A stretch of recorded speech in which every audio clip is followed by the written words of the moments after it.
Barakallahu fikum. Let's get started here. So we've reached here. Well, what are we going over here? This is the chapter of the divisions of blasphemy from the book As-Sirat Al-Mustaqim. So we're just reviewing whatever details the Shaykh has here in this particular book.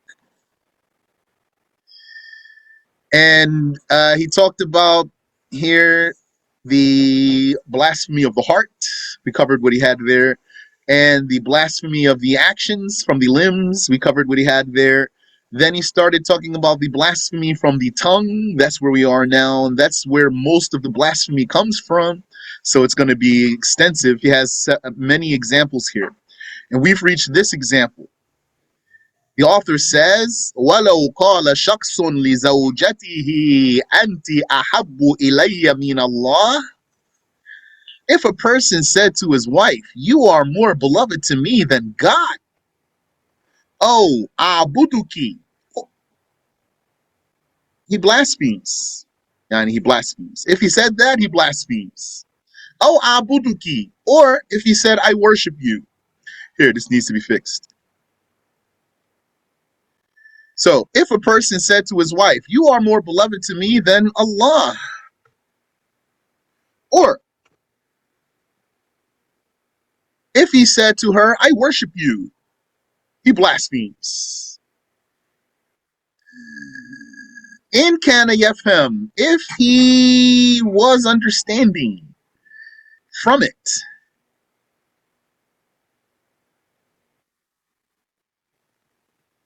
Let's say, if he understood from it, meaning he knew the correct meaning of the word. If he understood from it the worship which is specific to Allah, the Exalted, then erase this here.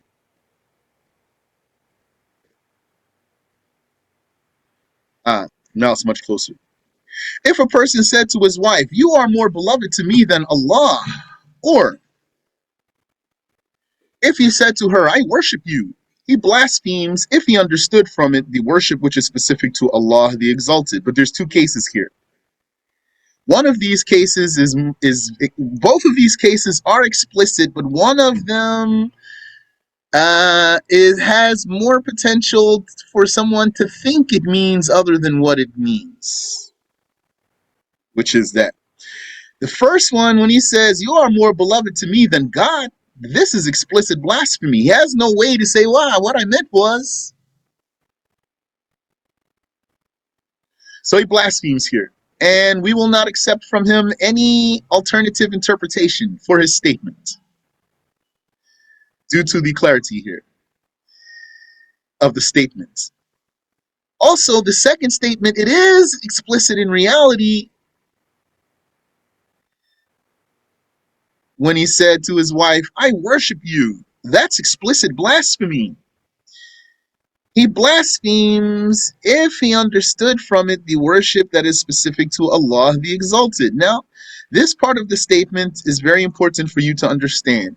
If he understood from it the worship which is specific to Allah, yani, if you want to benefit from these cases here in this book, as well as in the summary of obligatory knowledge, but perhaps in this book even more, it's not the very exact example the Shaykh is giving. It's the meaning behind the example you want to understand. If he said to his wife, I worship you, well, does he know what this means? So let's say, yes, he knows what it really means.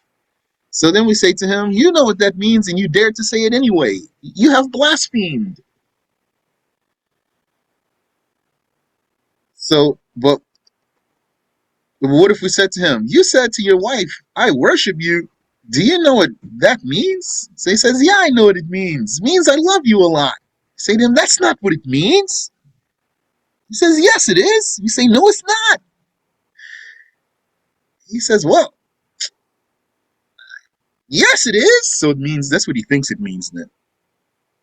So if he thinks it means, that's what it means when it says, if he understood. Here, if he understood means, if he thinks it means, or we could even say, if he understood here means, if he wrongly thinks it means, if he mistakenly thinks it means, something else, then he doesn't blaspheme. If he mistakenly thinks I worship you means I love you a lot, that's what he's under a wrong impression about, then he doesn't blaspheme. Then for him, it's not explicit. So it's not the exact example that's more important than the rule behind the example he's giving. Radiallahu anhu.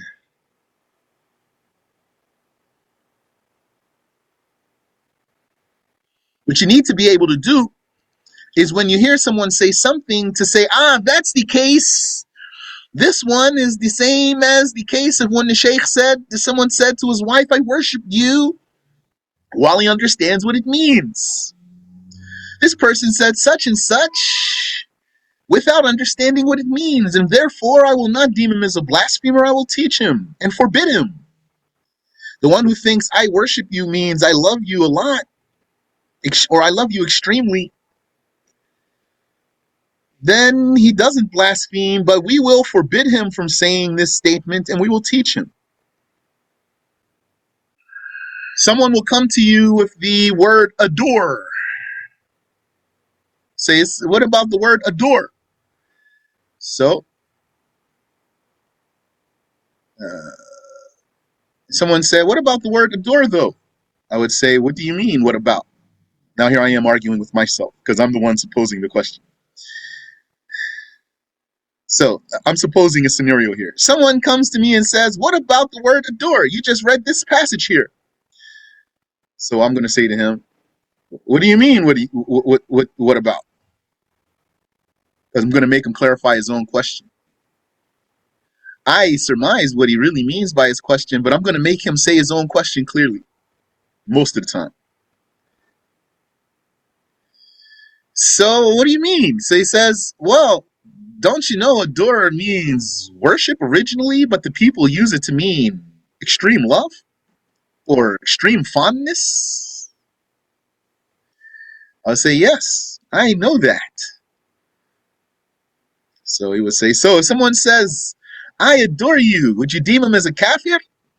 I would say, it depends on what he thinks this means when he says it. Same thing. Same rule, really. It's the same rule. What does he think it means when he says it? So does he believe that it really means worship in reality, which is correct? That's true. It does originally really mean worship. So when he says, I adore you, does he understand from it that it really means worship?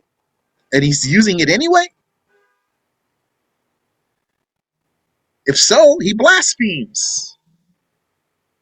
Or when he says, I adore you, and it means to him, I am very fond of you, and the meaning of worship doesn't even cross his mind, for example, which is probably the case of most of the people today. Even though adore does mean worship originally, I surmise most of the people today don't know what it really means. So I would say to that asker, due to the widespread understanding of the people of this word, then it became for me easy to not rush to deem this person as a kafir. Meaning, I'm not going to treat the word adore in this case exactly like I would treat the word worship in this case, due to what I perceive to be what one might call a widespread misunderstanding of the word. I said what one might say.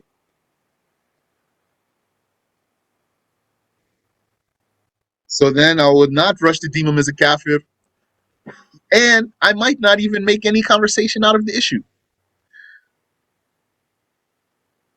Because the people use that word in such a way so often, Yani, I didn't even used to know adore means worship. Maybe some of you listening right now never knew the word adore means worship.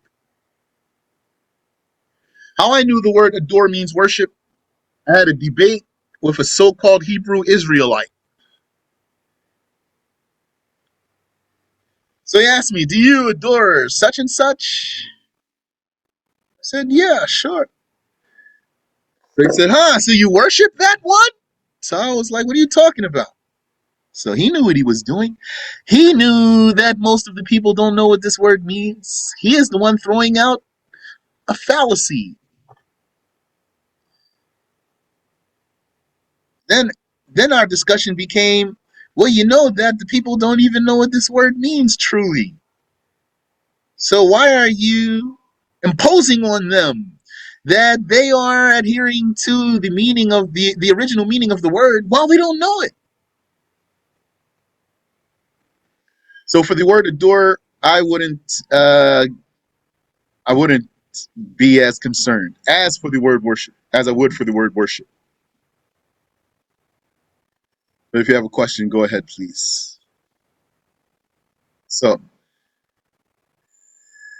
here Shaykh gives another example. He says, وَلَوْ قَالَ شَخْصٌ لِآخَرٍ اللَّهُ يَظْلِمُكَ كَمَا ظَلَمْتَنِي. If a person said to another, may God wrong you as you have wronged me, then the speaker blasphemes. كفر القائل لأنه نسب الظلم إلى الله تعالى, because he attributed injustice to God. Exalted is he. Now, as I'm reading this translation, I'm not sometimes saying exactly what's written here. I'm saying by same meaning, though. You can still consider that you are taking what's written here, even if I don't read those exact words like what I just did right now. You still can say, I took this here, what's written here, and then read it as you took it. Read it as if you took it. As if I said it, you can do so. I'm just sometimes switching the words around for benefit and also just to make it easier for me while I'm talking to you. Sometimes just easier to say something one way than to say the same thing another way.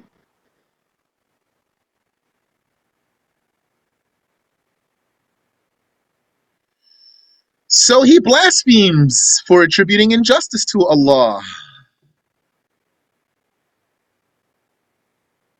What did the Shaykh say? إِلَّا إِذَا كَانَ يَفْهَمُ أَنَّ مَعْنَى يَظْلِمُكَ يَنْتَقِمُ مِنْكَ فَلَا نُكَفِّرُهُ بَلْ نَنْهَاهُ. However, if he understood from the meaning of may he be unjust to you, or may he wrong you, may he avenge me. That's what he thinks it means when he says it, at the moment he says it. Then we do not charge him with blasphemy, but we forbid him from saying that. Yes, so what's the very important lesson here? Not the example per se, but the rule behind it,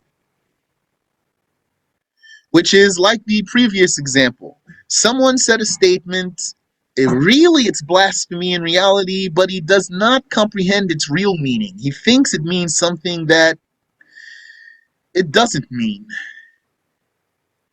So then we're not going to deem him as having committed blasphemy when it becomes clear for us that he doesn't know what it means.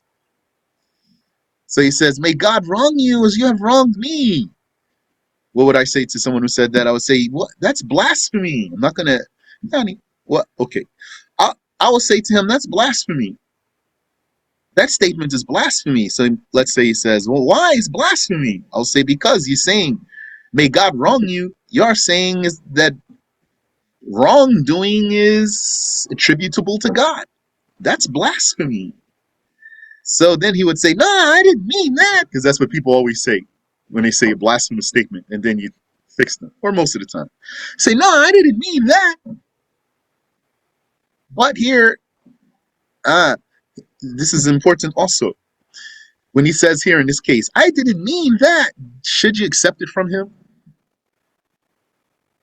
Sometimes,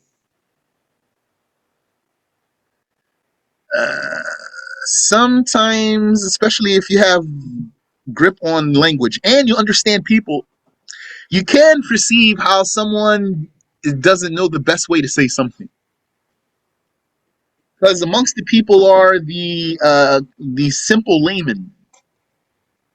Simple layman. Yeah, his mind's simple. He's not a sophisticated person. He's not a deep thinker, and he's not highly educated. And none of that is a dispraise in itself. Just he's average person. or lower than average. So sometimes you can perceive that he doesn't know what he is saying. Yani, he doesn't know how to say what he wants to say. So here, this is where one of the statements of the Shaykh is applicable, rahimahullah, which is that he said, it's not a condition to rush to deem a person as a blasphemer, even for explicit blasphemy. Even for explicit blasphemy.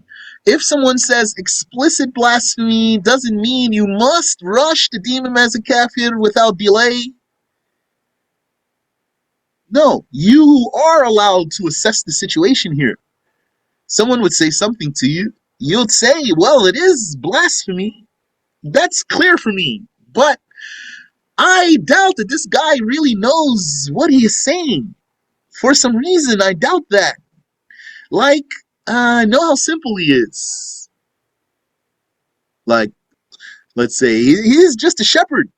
That doesn't mean if you're a shepherd, you're simple only. No, I'm just saying, trying to make it clear for you.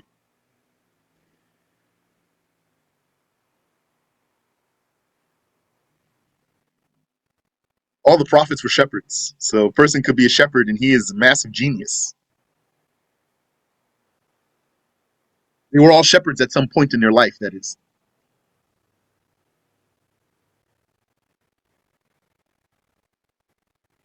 So, despite that, it would be an explicit blasphemy because of something you would delay rushing to deem him as a blasphemer. So, here we are differentiating between the blasphemous statement and the judgment of blasphemy upon its speaker. The Shaykh himself, he recognizes how someone might not know how to say what he wants to say, and that's why he said, however, if he understood from the meaning of may he be unjust to you, may he avenge me, then we do not charge him with blasphemy, but we forbid him from saying that. We will say, don't say may God wrong you, say may God avenge me. Don't say may God wrong you as you have wronged me, say may God avenge me. Then you'll say a safe statement. Or say, may God punish you for what you have done to me, for example.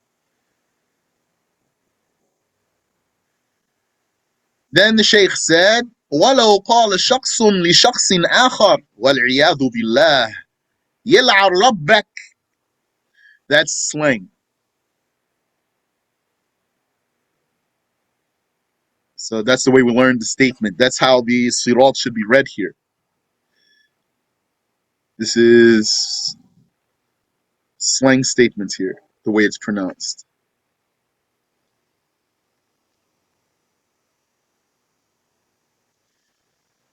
If someone said to a person, يَلْعَنْ رَبَّكَ كَفَرْ. If a person said to another person, وَالْعِيَاذُ بِاللَّهِ, and refuge is sought with God. If he said, damn your Lord, kafar, he blasphemed. And damn, that's a soft word. So someone would say something worse than that. Like, what if someone said, F your God? This is blasphemy. And when he's talking about the real God, that's blasphemy. Not if you're talking about an idol. That's blasphemy. The Sheikh didn't say, however, if he thinks it means, because there's no room for that here.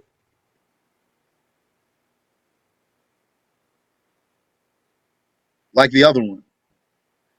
If someone said to his wife, I love you more than I love God. That's blasphemy. The Sheikh didn't say, but if he thinks that means, there's no room for something like that here. But if he said to his wife, I worship you, and he thinks that means, I am so in love with you, then we will correct him and tell him, don't say that. Say the other one. Say, I love you so much. Don't say I worship you.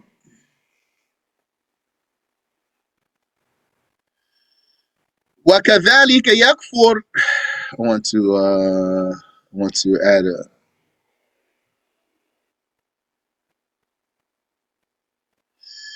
وكذلك يكفر من يقول للمسلم يلعن دينك. And likewise blasphemes anyone who said to a Muslim, damn your deen. So here, this example here, the Arabic word is more important. It really, you can't translate this one. Because the Arabic word deen has its own meanings. What comes to your mind probably from the word deen is religion. I don't know. Someone asked me a question here. I don't know. I never heard about that.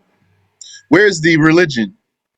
When you ask me, is this statement blasphemy? Where is the religion, the religious meaning in there for it to be blasphemy?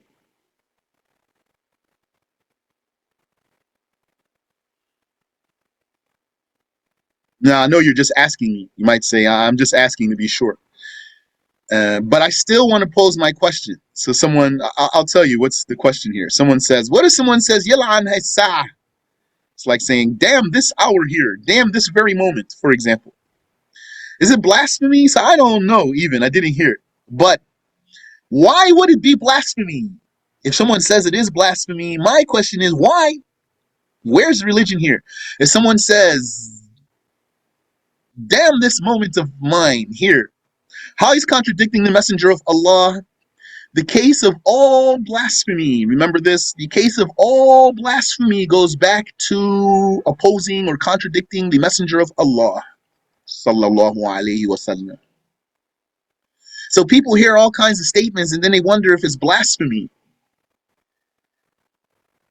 And I don't know why they wonder if it's blasphemy, because I don't even see where's the religious connection. What has to do with religion? So if someone can demonstrate for me, then so be it. Clarified for me. If someone says that's blasphemy, let them clarify.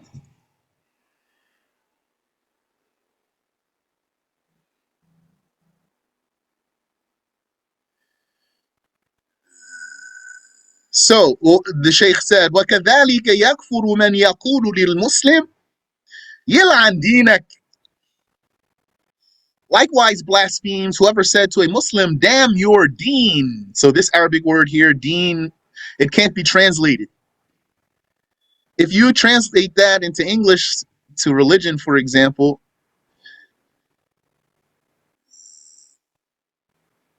then it's going to miss some of the meaning. But maybe if it were translated as lifestyle, damn your lifestyle. So now I'm just reviewing with you. So I'm thinking as I'm giving you the lesson. This benefit of teaching. The teaching will enhance your comprehension. As if this is the point here. So someone said to a believer, Yalan dinak. So deen, qala ba'd al-fuqaha.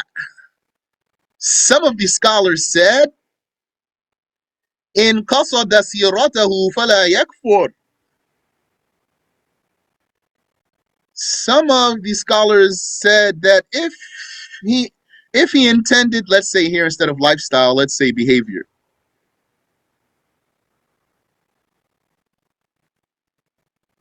If he intended his behavior, he does not blaspheme. I think we got it much closer. Alhamdulillah. قال بعض الحنفية. Some Hanafi scholars said, or we could just say some Hanafis said, oh, that's what I want to say too. That's what it means. Some Hanafis said, يكفر إن أطلق.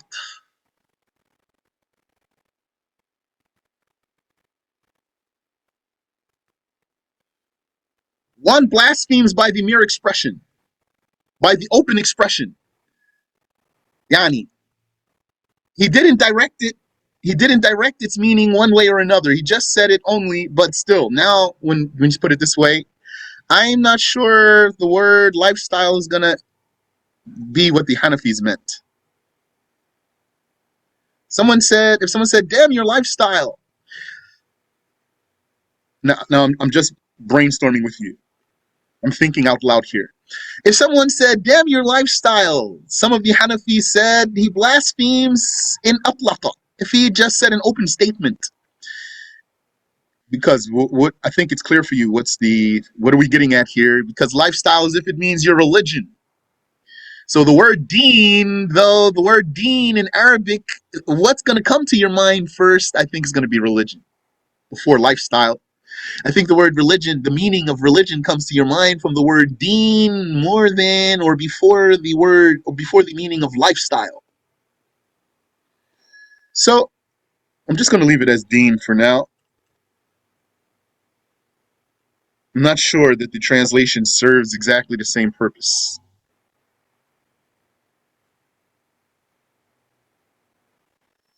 Here, his behavior, and if we want, we can add, or lifestyle. Keep both of those words. So let me read it again. Likewise, blasphemes whoever said to the Muslim, damn your deen. Some scholars said that if he intended his behavior or his lifestyle, he does not blaspheme by saying, damn your deen.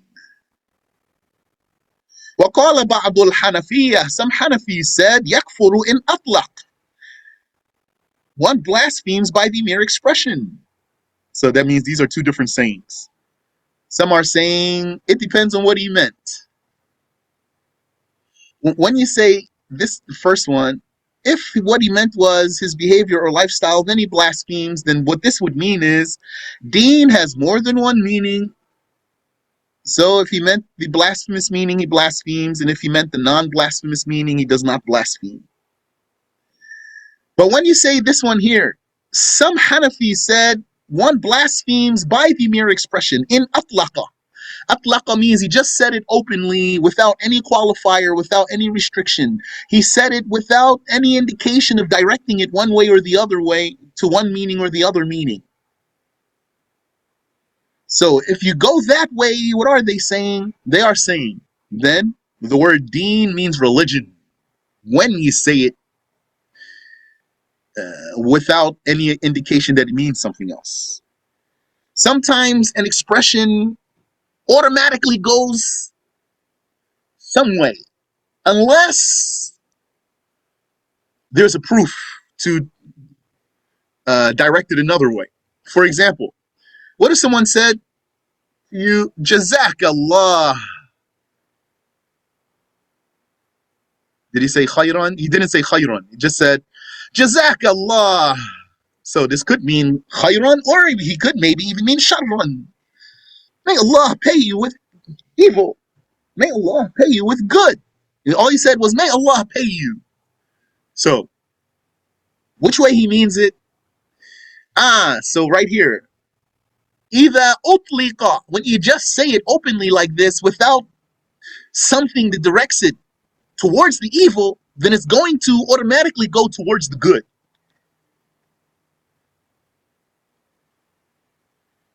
So that's how some statements are.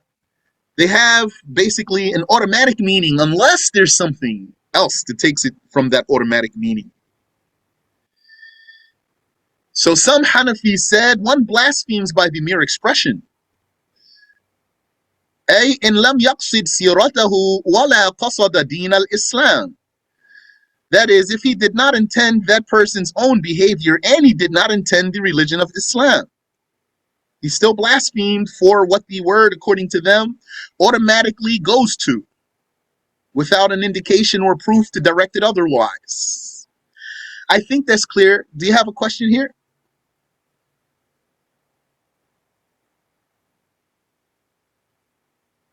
So then how are you going to implement this? If you did perhaps meet a person who said, damn your deen, then you have two sayings. Shaykh gave us two sayings. One saying is,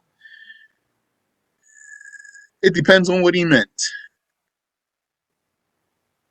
And one saying is, he blasphemes if he doesn't have something that directs his statement. So then, again, more important than the exact example the Shaykh gave is the rule that he is giving. That's what the Shaykh is doing here.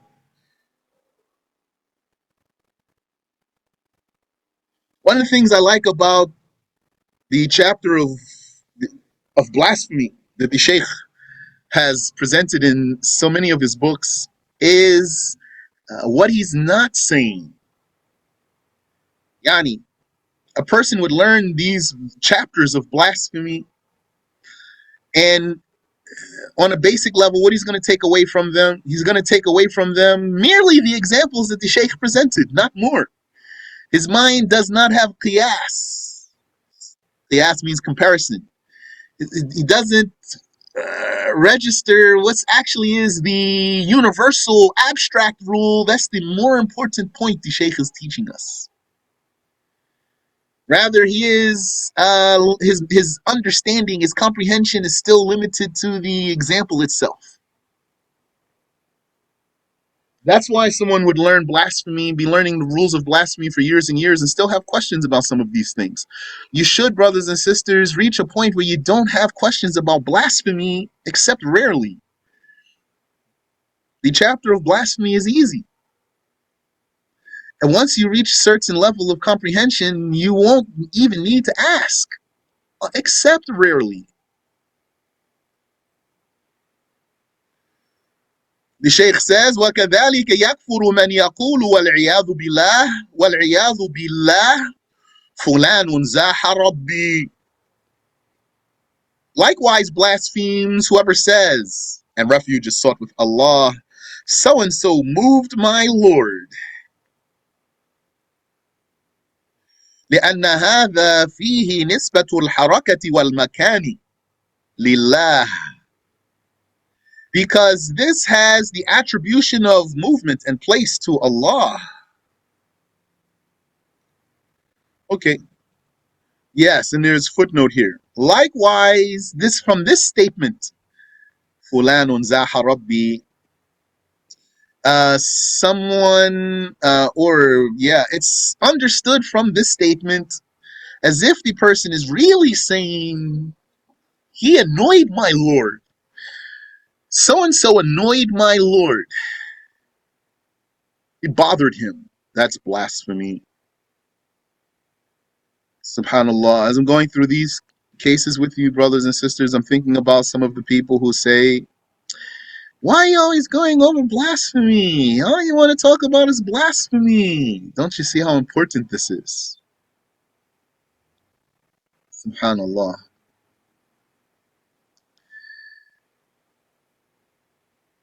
The Shaykh says, وَكَذَلِكَ يَكْفُرُ مَنْ يَقُولُ وَالْعِيَاذُ بِاللَّهِ قَدَّ اللَّهِ. So that's slang. And that's how we learned it, so that's why I'm saying it to you like that. يَقْصِدُ الْمُمَاثَلَةِ. Likewise blasphemes the one who says, and we seek refuge with Allah, the likeness of God. And he's talking to you. He says to you, man, you're like God. That's blasphemy. He means someone resembles Allah. يقصد المماثلة. Let's just say, he means similarity. So that's clear blasphemy. وكذلك يكفر من نسب إلى الله حاجة من sorry. وكذلك يكفر من نسب إلى الله جارحة من الجوارح. Likewise blasphemes anyone who attributes to Allah an organ. كقول بعض السفهاء يا زب الله. Like the saying of some of the fools. I'm just going to take out of the. Like the saying of some fools. Oh, phallus of Allah. Yani, this is the male organ.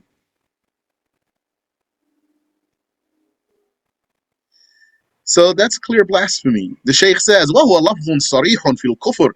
This is an explicit statement of blasphemy, or this is a statement explicit in blasphemy. This is a statement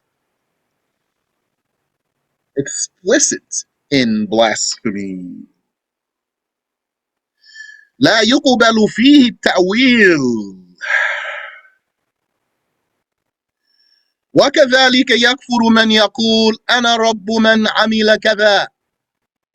Likewise blasphemes the one who says, or anyone who says, I am the Rabb of whoever does such and such. Also, this word Rabb here should not be translated. Rabb and Lord they are not perfect matches. And because some people, they think Rabb and Lord are perfect matches, then they are afraid for anyone who uses the word Lord for other than Allah in any circumstance. Like even if you were to say, yeah, I saw that movie, the Lord of the Rings, I say, don't say that. Does not mean God. Lord there does not mean God.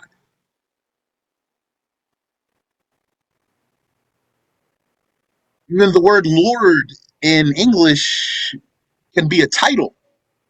Lord Fulan does not mean God. So whoever says, Anna, I am the Rabb of whoever does such and such. The Shaykh explains this in his explanation. Why is this blasphemy? Because Rabb means in Arabic owner, originally. That's the original meaning of Rabb, owner, Malik. And here, this man amila kada, whoever does such and such, what's meant here is free people, not slaves. Freemen, not slave men. If someone said, I am the Rabb of these slaves, he does not blaspheme. But if he said, I am the Rabb of these free people, then he blasphemes. That's the gist of where the blasphemy is. In his explanation, the Shaykh talked for a while here. وكذلك يكفر من يقول والعياذ بالله خوات ربي. Likewise blasphemes anyone who says, and the refuge is with Allah. My Lord went crazy. So that's a clear blasphemy. How he's going to explain that? How he's going to say what I meant was, what I thought it meant was, I don't see any way.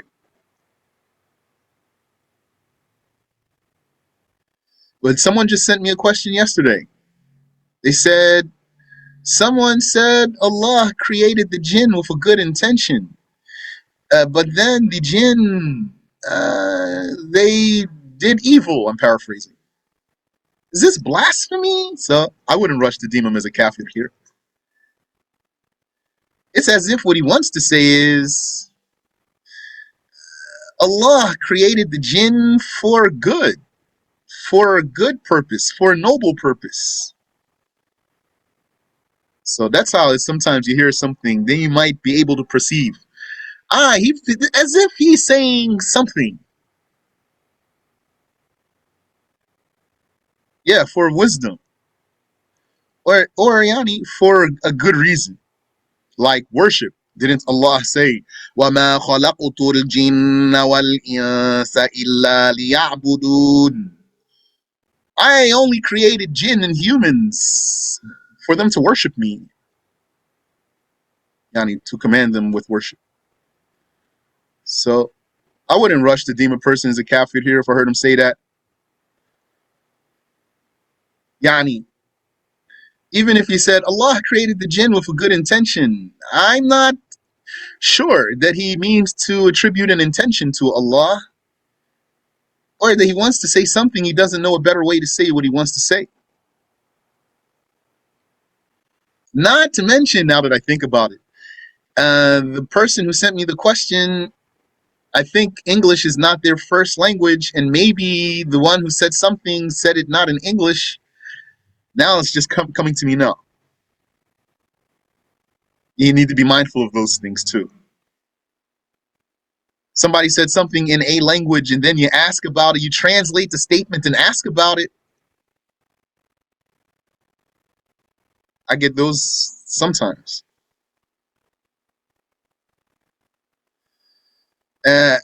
We just saw now. If someone said, I am the Rabb of whoever does such and such, the translation is not going to necessarily have the same rule. Or someone who said, damn, you're Deen, the translation is not going to necessarily have the same rule. So you cannot, Yani, don't do that. I suggest you don't do that.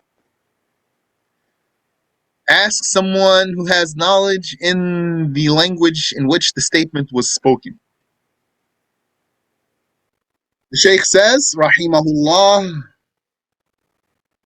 أو قال للكافر الله يكرمك بقصد أن يحبه الله كفر. Or the one who says to a blasphemer, may Allah honor you, with the intention that Allah makes him acceptable, or that Allah accepts him. Kafar, he blasphemed.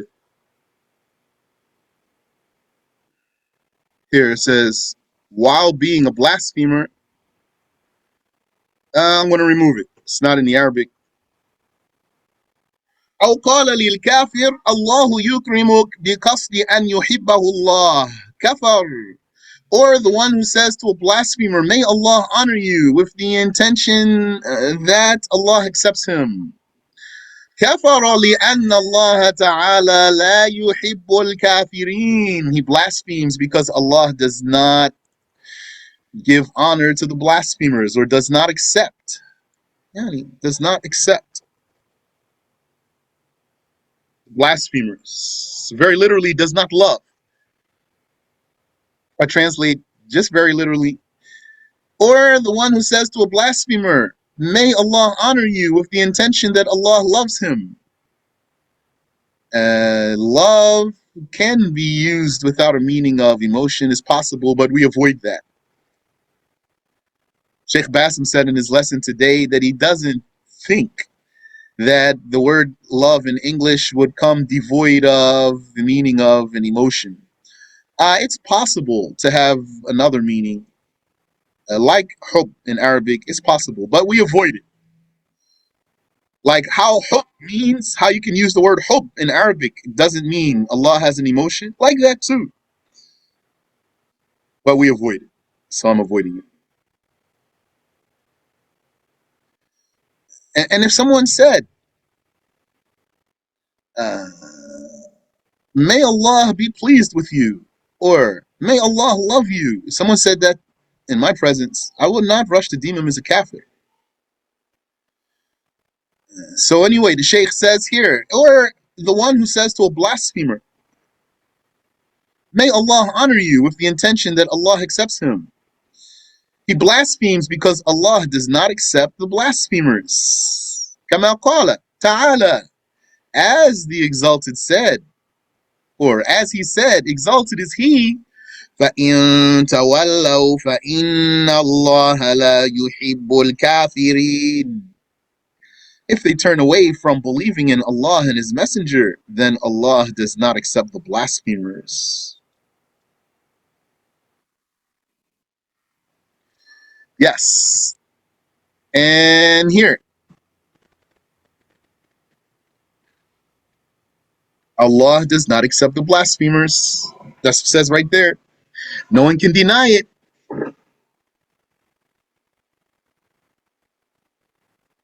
What's meant by acceptance here? He does not give them a good standing, or an honor. He doesn't give them any honor from him. They are not acceptable to him while they are in a state of blasphemy. Okay, so that's there in the Quran. Allah does not accept the kafir. Who can argue with that? No one can argue with that. It's very clear. Okay. Now, what you need to do, if this is clear for you, now you need to put two and two together. I'm going to do real quick here, and then we're going to end the session, inshallah. Someone asked me recently, too. Can I say to a kafir, I love you? I told them, no, you cannot say it. They said, what if it means, I I don't know what they said. I don't remember. Well, I told him you can't say it. He said, what? Why? I told him because Allah said, فَإِنَّ اللَّهَ لَا يُحِبُّ الْكَافِرِينَ. If you translate the words literally, it would say, Allah does not love the kafirs. So you cannot love a kafir. So now, I say, that should be enough. But the brother still has some questions. So his question was, well, what about إِنَّكَ لَا تَهْدِي مَنْ أَحْبَبْتَ? Oh, Muhammad, you do not guide whom you loved. And that was about his uncle. So I told him he didn't love his uncle. So he thinks, he wasn't convinced by my answer. Because looks like the ayah is saying, you love your uncle Muhammad, but you can't guide him. So he's not convinced by my answer. So I told him, well, I didn't tell him this ayah yet, though. He just asked me, can you say that you love the kafir? I told him, no, you can't say it. You can't love them and not on yani, not deliberately, and you can't say it. So he said, but what about the ayah? إنك لا تهدي من أحببت. You don't guide whom you loved or whom you love. So I told him, well, it doesn't mean you love his person. It means you love his guidance. You don't guide whom you love his guidance. He wasn't convinced. So I told him this and this, couple things, trying to help him here. He wasn't convinced. I said to him, well, you didn't ask me most important question, which is, so he said, what's that? I told him, you didn't ask me what's my evidence for what I'm telling you. You didn't ask me what's the source of my answer for you. So then he said, okay, what's the source for your answer? So then I cited the ayah for him. فَإِنَّ اللَّهَ لَا يُحِبُّ الْكَافِرِينَ. So as if he still wasn't convinced though. So I told him, okay, don't you know that Aisha said about the Prophet alayhi salatu wasalam, كان خلقه القرآن, يعني خلقه or خلقه, كان خلقه القرآن or كان خلقه القرآن. The Prophet's manners were the Quran, meaning whatever came in the Quran, the Prophet's manners complied with it. His behaviors were an embodiment of what came in the revelation. So he said, yeah, I know that. So I told him, so then, do you reckon that the Prophet sallallahu alaihi wasallam would love whom Allah does not accept? He said, no, I don't. You put it that way, no. And I said to him, and even yourself, you accept the love what Allah does not accept? He said, no. Well, if Allah doesn't accept something, I can't see that I have the room to love it.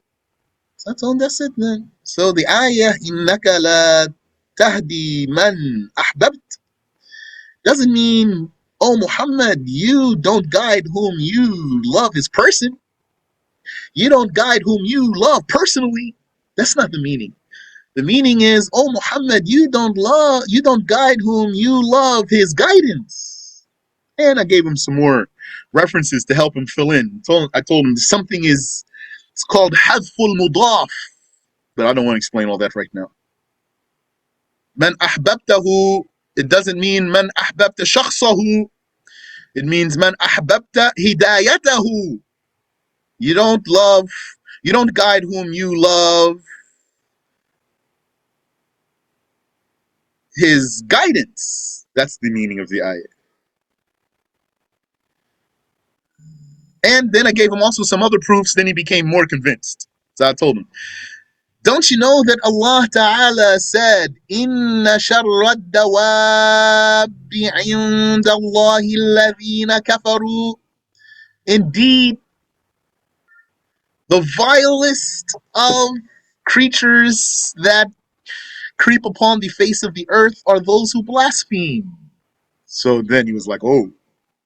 Yeah. And then I told him, and don't you know the hadith that the Prophet sallallahu alaihi wasallam said, boast not about your fathers who died in the era of ignorance, for I swear what the dung beetle pushes with his two nostrils is better to Allah than what the than your fathers who died in the time of ignorance. So then he was convinced. Wallahu a'lam. Do you have any question I can answer for you?